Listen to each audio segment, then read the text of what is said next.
Thank you, everyone. Thank you all for joining us today. Today's presentation is about PAW applications and plans, and we're going to talk a little bit about organizing and using workflow approaches using the new IBM Planning Analytics experience. So a little bit of housekeeping before we get started. Will you be able to get a copy of these slides after the event? The answer is definitely yes, with a little sidebar of I encourage it. You're going to see that as we go through the presentation, we've built some links into this presentation, and I definitely encourage everybody to grab a copy of these slides. In addition, this event is being recorded for future viewing. You will be able to look at this at a later time. And again, if there are any people on the team who you may have had other coworkers who weren't able to attend, we'll be able to get you a copy of it. For purposes of today's presentation, my name is Lee Lazaro. I'm the Planning Analytics Practice Leader, and I am joined today by one of my coworkers, Tan Chow, who is a senior consultant in the practice. The two of us are going to be talking a little bit about planning analytics, and specifically, Tan's going to be talking to us about the applications and plans. Okay. And from the agenda standpoint of what we're going to do is we want to give you a little background first about who we are, why you're listening to us, why you've attended today, a little bit about Revelwood, and we'll talk a little bit about what PAW is. I believe that most of the people on this call probably know what PAW is, but I want to make sure that we understand what we're talking about when we refer to each piece and talk a little bit about the new experience. Then we're going to turn things over to Tan for the main focus of why everybody's here, to talk a little bit about applications and plans. And then we're going to take our head out of the computer and talk a little bit about the business process, a couple of things to consider and figure out some next steps on how we utilize that. Okay. So for starters, just to give you a little background about ourselves, Tan and I are with a company called Revelwood, and in summary, we have been doing this for a long, long time.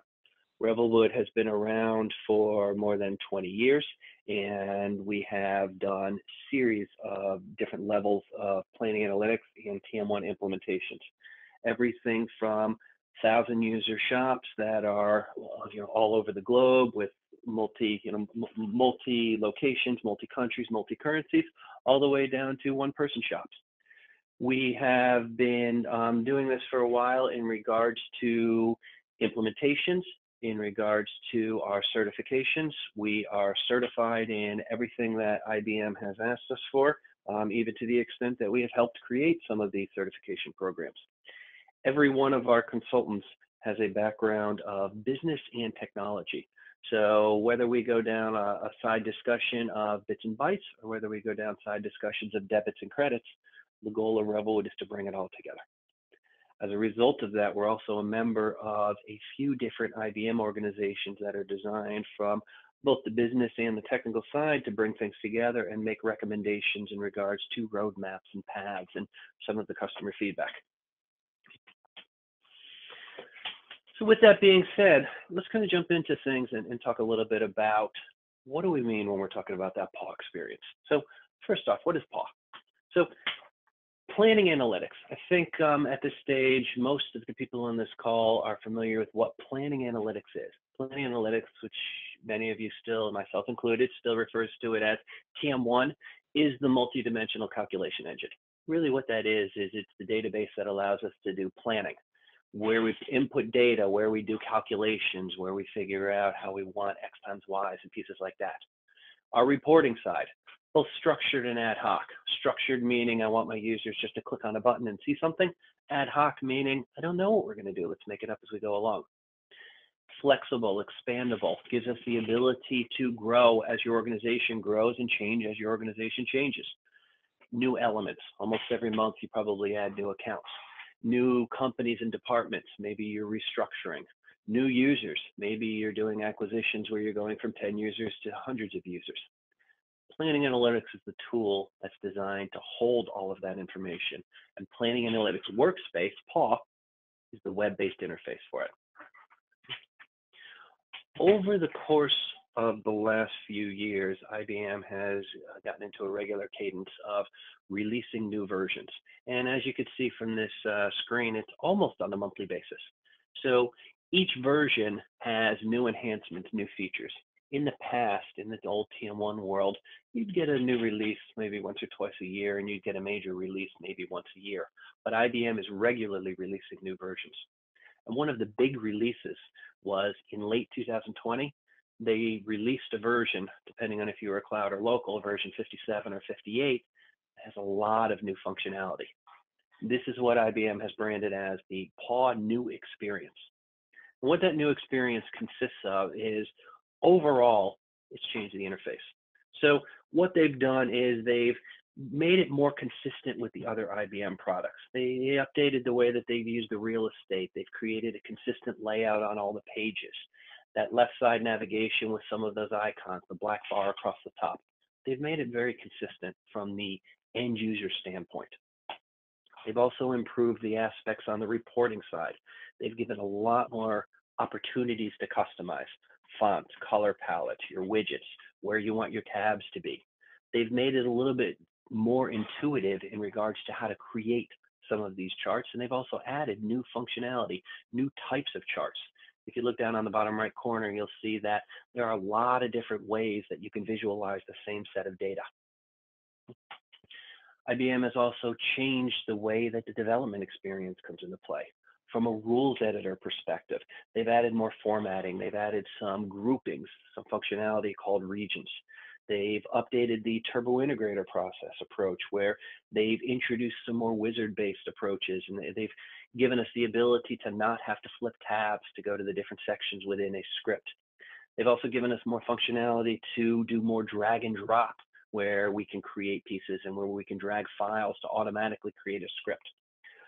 One of our previous webinars had dug much deeper into this topic. So if you have not seen it, I definitely encourage you to access our YouTube channel and view the presentation that was actually Tan who gave it in regards to PAW development. Part of the PAW New Experience has also come into forecasting. In essence, their definition of the word forecasting is what we often call predictive modeling. It gives us the ability to model our trends, look at our seasonality, look at the overall concept of time dependence in your data by giving us lines and bars and confidence bounds and various other components where we can continue our historic data to predict the future. Okay? It uses exponential smoothing algorithms, and based on these smoothing, PAW has an intelligence engine that figures out which of these algorithms do I want to use for better accuracy. And again, we've created a webinar on that, and I definitely encourage you to look at that or watch it if it's something that interests you in predictive. Okay. And administration, we've reorganized the administration function. Instead of doing a lot of the administration through Windows components or Server Explorer or anything that was more Excel-based, it's now all done through the PAW opportunity. They've given some new configuration settings. We now have the ability to do a different approach for migrating using something called lifecycle management. It's also customizable based on whether you're on a local version or a cloud version. And the final piece, the other piece associated with the new experience, is what we call applications and plans. This is the way that we're able to group our assets together. This is the way that we're able to introduce the workflow concept. It gives us the ability to utilize security to determine these groups. And knowing that I spoke about everything on a bit of a quick approach and at a very high level, what I'm going to do now is I'm going to turn this over to Tan, where he's going to talk at a much deeper level and give a full demonstration of what are applications and plans. So I'm going to turn off my share, and I'm going to transition it over to you. And Tan, it's all yours. All right, thank you, Lee. Good afternoon, everyone, or good morning, depending on where you are. Again, my name is Tan Chow, and today, like Lee had mentioned, I'll be going over a quick overview of what applications and plans are. When IBM first introduced applications and plans late last year, their purpose, I guess, was to make Planning Analytics Workspace, or PAW, a little bit more of a collaborative tool than it was when they first introduced PAW. So reports and analysis are great. You know, you can create your dashboards, your portals, and create all of your templates in one book and save it off. However, you know, once those objects have been created, your users that go in, it's more of a self-serve tool. They would go in and look at their own dashboards or their own template and not really have to work with each other to complete a business task. That's what applications and plans is meant to do. It's their introduction to more collaboration within the PAL portal. And despite what the name says, applications and plans are actually two separate object types within PAL. Reports and analysis, though it says and, is really just one object type, a PAL book that you're creating. So applications is a great tool for guided planning. And I'll go a little bit more into that once we start creating one. So to create an application, you'll first click on the applications and plans tile on the home page. You then click on this drop-down menu to the upper right, in the upper right corner, and select application. So what you'll notice first is that everything is pretty much grayed out. You're not able to click on anything. The first thing that you need to do is come up with a name for your new application. So let's just put in a name. And now you see that all these buttons and all these icons are now selectable. They're open for edit. There's also a space here for you to put in a description. So let's say complete these steps during days 1 through 10 of close. Okay.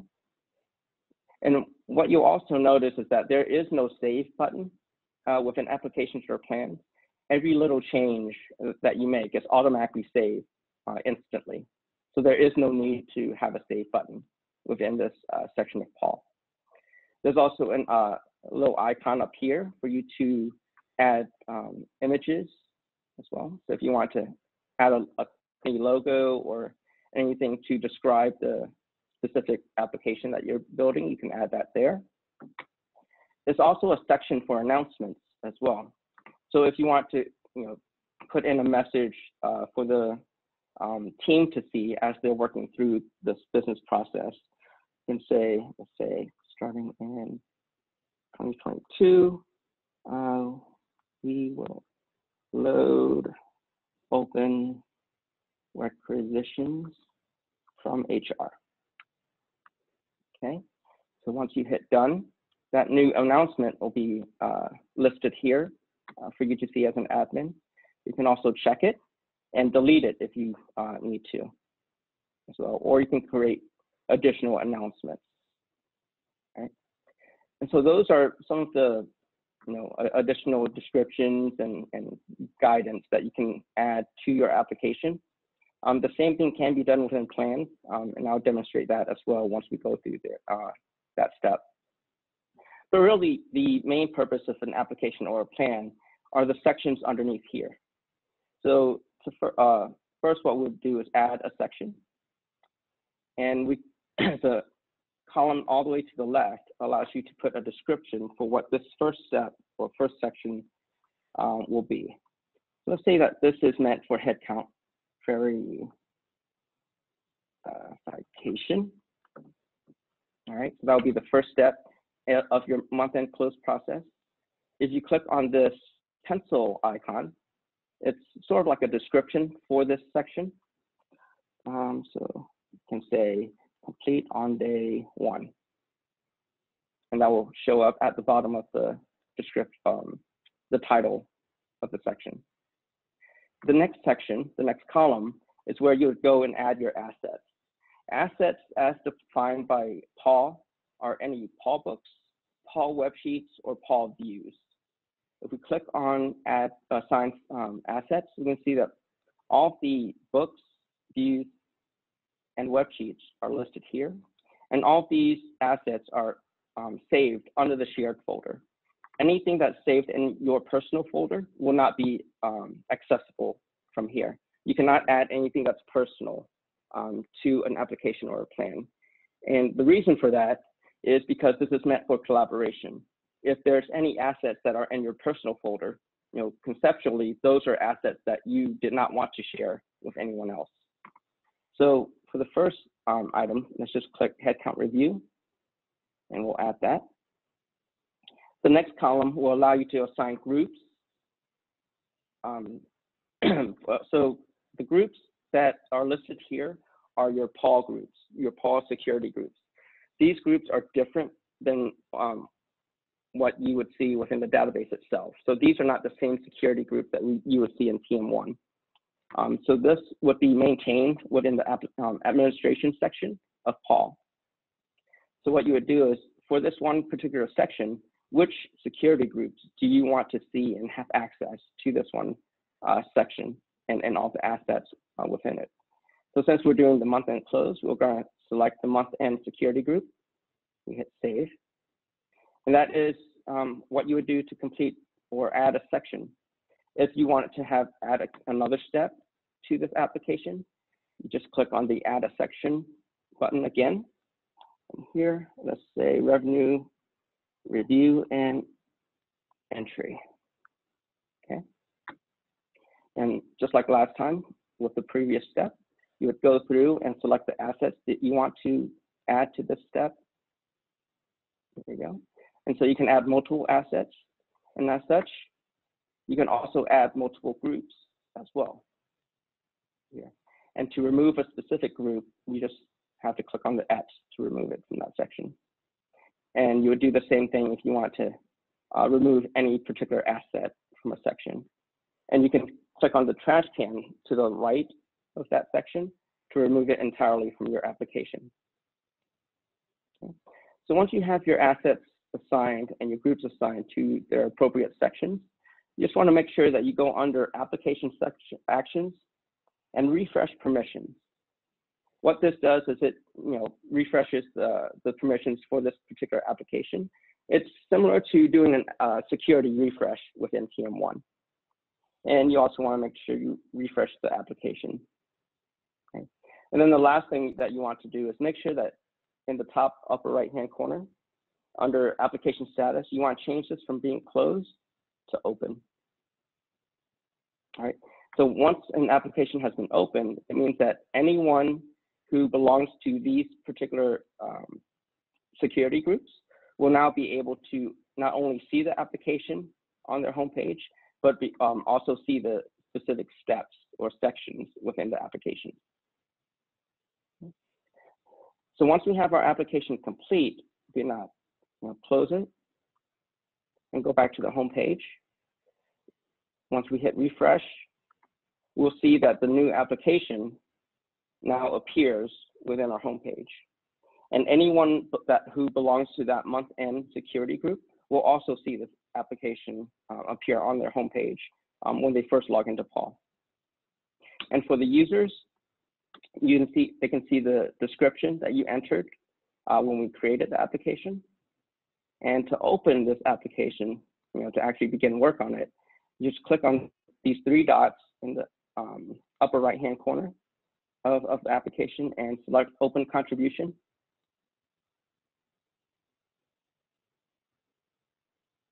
And then this will open the application for them to view. The announcement that we added to this particular application appears at the very top. You notice that there are arrows in the upper right-hand corner of this section, so you can toggle between the announcements as well.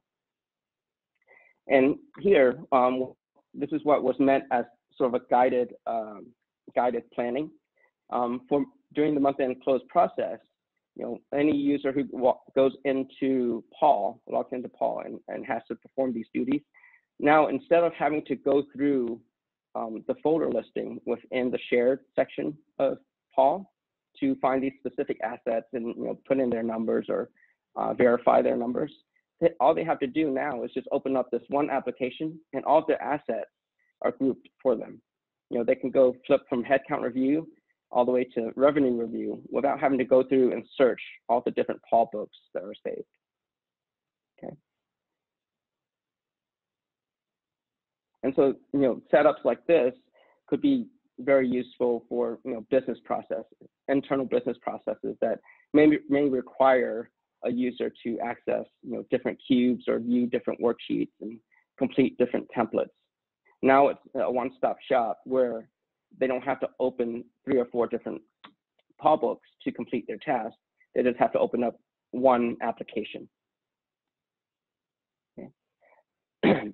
So the next thing that we'll talk about is a plan. So what exactly is a plan, and how is it different than an application?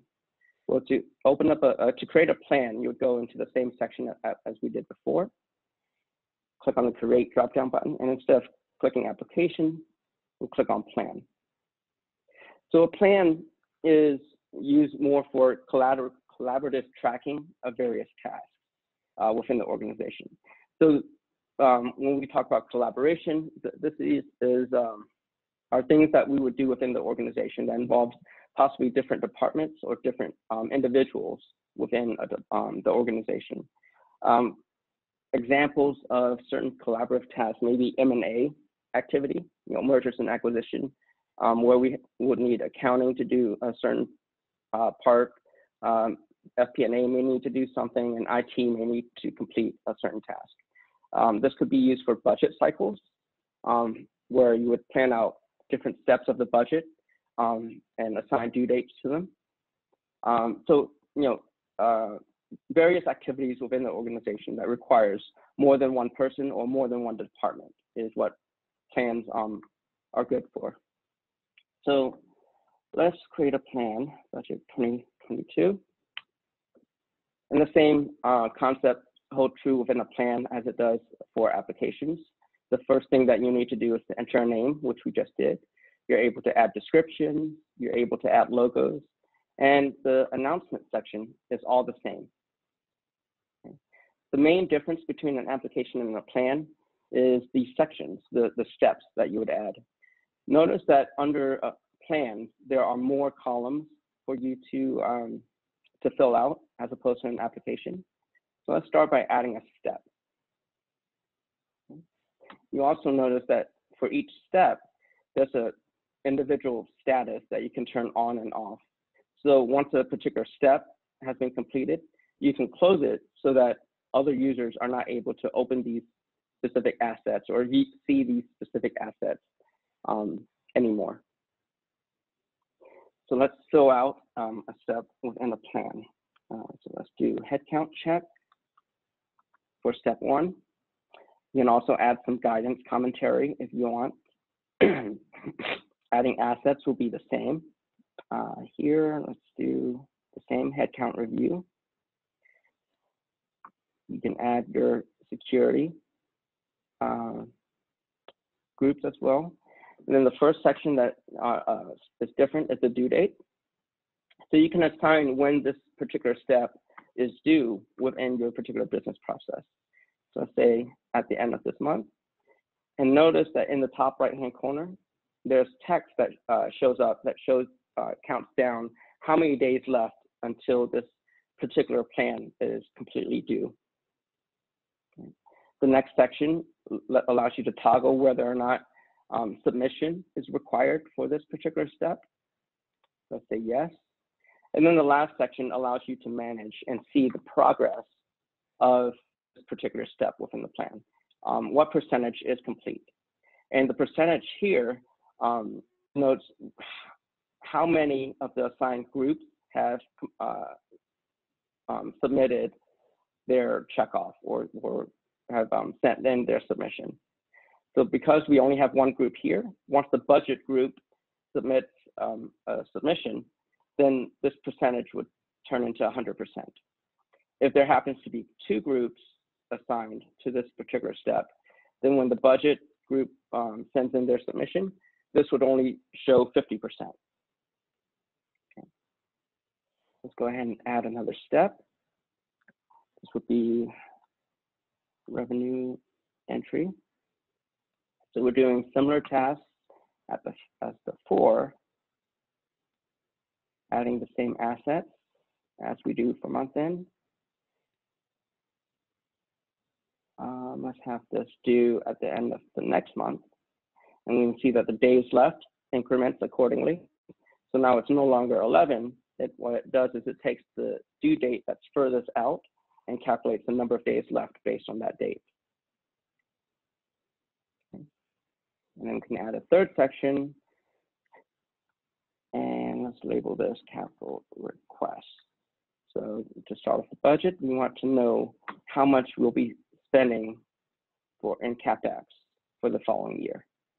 So we add two security groups, the capital and the budget group. And then now, instead of having a June due date, let's do July. And the days left also increments accordingly. So now our budget 2022 plan is complete. And the last thing we need to do is to turn on these specific statuses. And if you wanted to have the business units go through and complete one step at a time, what you can do is open up step 1 and have steps 2 and 3 be closed, so that when they open up this particular plan, anyone in the budget security group would only be able to see step 1. They won't see steps 2 or 3. And then once step 1 has been completed, you can toggle it so that step 1 now is invisible and step 2 will be visible. Or if the actual steps don't matter, you can turn on all 3 at once, and they can do either one of these steps in any order that they want. And then the last thing you do is to turn the plan on and make sure we refresh permissions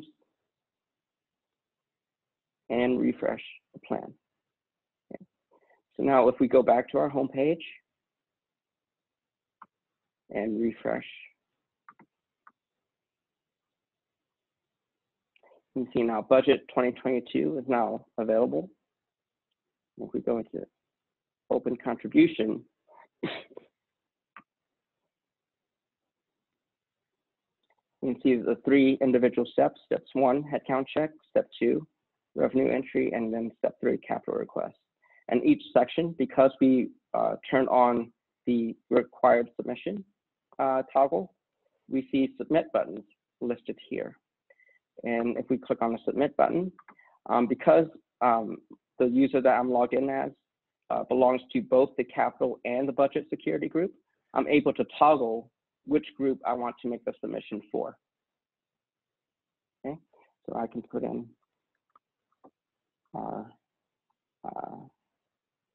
with capital requests. And since I'm submitting this for the budget group or the BU group, once I hit submit, it shows me, the submission status for this particular step. And if I were to go into budget 2022 as an admin, I can now see that this particular step 3 is completed 50%, meaning 50% of my assigned groups have submitted their entry. And if I were to click on manage submissions, I can view the actual message that the BUs entered and the date they entered it. And I can also hit reset, which essentially will clear out their submission.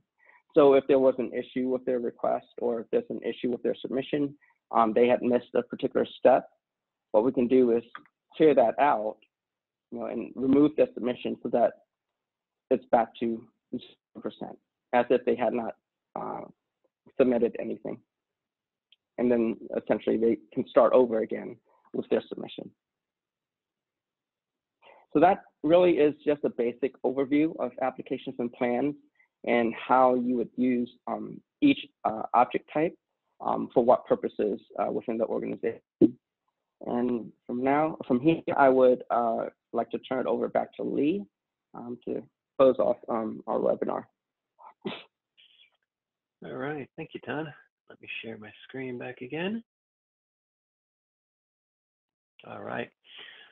So thanks, Ton. Based on this, Ton had shown you how to use the tool and how to do the technical aspect of it. What I want to do now is I want to turn it back into a bit more of a business discussion, more about, how do we want to utilize that? And the way I thought we'd do that is talk about a couple of different things that we want to take into consideration regarding setting up your plans. So the first thing that I typically recommend to customers when you're creating some form of plan, whether it's a workflow, whether it's just a standard planning process, is think about the order that you want your users to input their data. One of our clients that we had worked with uses a specific approach where the order makes a big difference. What they end up doing is they plan all of their revenue and then they plan all of their expenses. And even within that, they break it down a little bit deeper. So from a revenue perspective, they've actually created it into a two-part process. The very first process starts at the corporate side. And from a planning perspective, what the corporate does is they create an overall corporate plan by customer, and then they keep it at an annual level. So in essence, it's kind of a high-level plan that they use. And then they turn it over to each of their branch managers to continue to expand upon that. Each one of the branch managers, still on the revenue side, each one of the branch managers then starts to plan the granularity.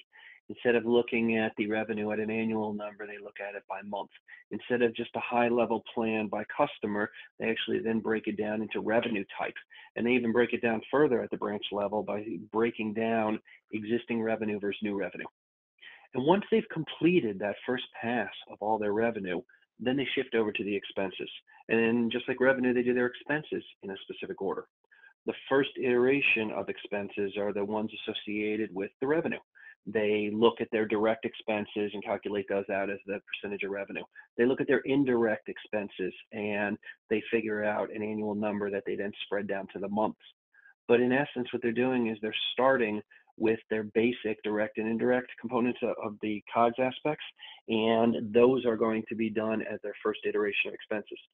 Once they're done with that, then they shift on to the rest of the expenses, staff planning, CapEx, any other remaining OpEx. And the concept of that order of data entry makes a big difference in regards to their process.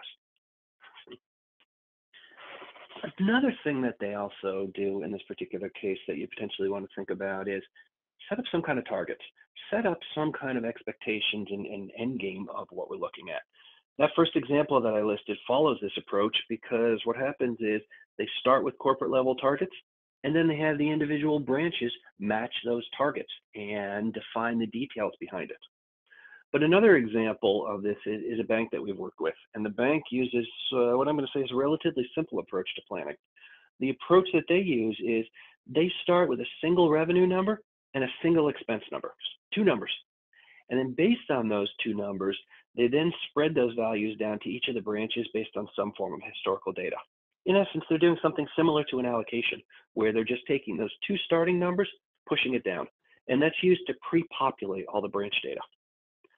From there, what the branches do is the branches then modify their data using a standard bottoms-up approach. They're going to do their revenue planning, they're going to do their expense planning. In essence, they're going to do a standard planning process with some predefined starting numbers. But they're not, in this particular case, they're not required to match with the original starting point, because what this organization does is once the branches then complete their individual plans, the variances against those original numbers are then reviewed. And then from there, corporate uses the two sets of numbers and they do that to finalize a budget at a corporate level. So two different approaches where in both cases, the order of operations mattered. And in both cases, they created some form of a target for the branches to focus on. One case, the goal was to match the target. One case, the goal was to do what you think is appropriate and we'll do some matching at the high level. But in both of those cases, the most important part was making sure that the expectations and the instructions were clear, making sure that they were defined. And this is where we start to shift away from a lot of the technology. When you're thinking about the expectations, this is really business discussions. This is really setting up your goals. What are your goals for your revenue dollars? What are your goals for your gross profit percent? This is where we talk about rates. Maybe you're going to want some kind of an expense ratio. Maybe you're going to want a global raise percent where you want to set up some numbers. This is also where you want to define timing. You saw that when Ton gave the demonstration, we were able to set up each section with some kind of a goal date, some kind of a deliverable date. This business discussion, I think, is probably one of the most important parts of getting your plan started. And in many situations, when we're implementing new planning models and we're implementing something where the customer is using it for the first time, oftentimes the client will ask us, Revelwood, can you do the end user training? And the answer is yes, we can absolutely help, but we're not going to do it in place of you. We're going to do it in addition to this. We're going to do it together. And the reason why we always do it in addition is because of this business discussion. Revelwood, the customer, the administrators, we all know the TM1 and the planning analytics system. But you as the client, you as the organization knows your business and what your goals are going to be and can probably word it and define it in terminology much better than anything we would do. And that's why we do those trainings together. But this expectation, these instructions will also become a technical discussion. And that's where we jump in a little bit more, because that's going to include training for input templates, training for reports. How do you want users to get in? It's almost a guarantee that year over year, you've made some kind of a change to the mechanism that you want to do, whether it's a process or whether it's changed to the templates. That also comes into play for the instructions. But the final piece, we say the best for last, the final piece is those instructions should be documented in some way or another. Those instructions should be referenced. We all know that we can have sessions upon sessions upon sessions for our end users, but sometimes the end users don't show up. Sometimes they show up physically, but they're not there mentally. Sometimes there might even be a new user who came in a day before the budget started. We want something for them to go back and reference. And that could be a Word document. It could be something on a portal page. It could be what Tan showed in regards to entering some of the instructions that will pop up on the screen. One of our clients even created a YouTube page where they have their own custom YouTube page with video instructions that users can link to. Another client created a cube, and what this cube was is it stored the expected results, those target results, and based on some of their reports, based on some of their usage, they were able to go back and reference what their targets were in some kind of a documented fashion, so that they're able to come back and make sure that their end game matches what the corporate end game was. So these are a couple of things to consider in regards to the process that you want to follow, the way that you want to implement it. So as I mentioned earlier, we have conducted a series of webinars on various aspects of planning analytics. I absolutely encourage you to please visit our YouTube site and access these previous webinars. In addition, please contact us if you'd like to receive a copy of this presentation. From there, you can just click on the icons and click on the various links that you can see on the screen to access our webinars. There's a link right up here for the overall YouTube site, and there's a couple of our recent webinars that you'll be able to go directly to. In addition, this particular webinar will be posted on there very soon. Hopefully you were able to learn something from this webinar. Hopefully this was valuable, and I encourage you to please join us for our next webinar next month. The topic of our webinar on June 17th will be best practices when using charts. And what we're going to talk about in that presentation is what are the different types of charts? When would you use each type of chart? When we were reviewing the slide earlier on about all the different visualizations, all the different charts that Paul offers, it's great to see that there are 25 different visualizations I can use, but this presentation will help us determine when would I use each type. And we're going to go through a series of PAW examples. We're also going to talk about how we can merge charts into a dashboard. In essence, to summarize the entire thing, how can we improve the user experience? So please join us, and hopefully we'll be able to offer some thoughts on that. Thank you all for your time today. As I said a few moments ago, I hope that this was valuable. I hope you learned something. If you have any other questions, if you'd like to talk through anything further about PAW, about your planning process, anything associated with the business or the technical aspects of planning analytics, please don't hesitate to contact me. We offer a 30-minute coffee with Lee promotion to discuss anything about PAW or the planning process. And if you contact us, we'll even send you the coffee. So thank you very much for your time. Appreciate everything, and have a great day, everyone.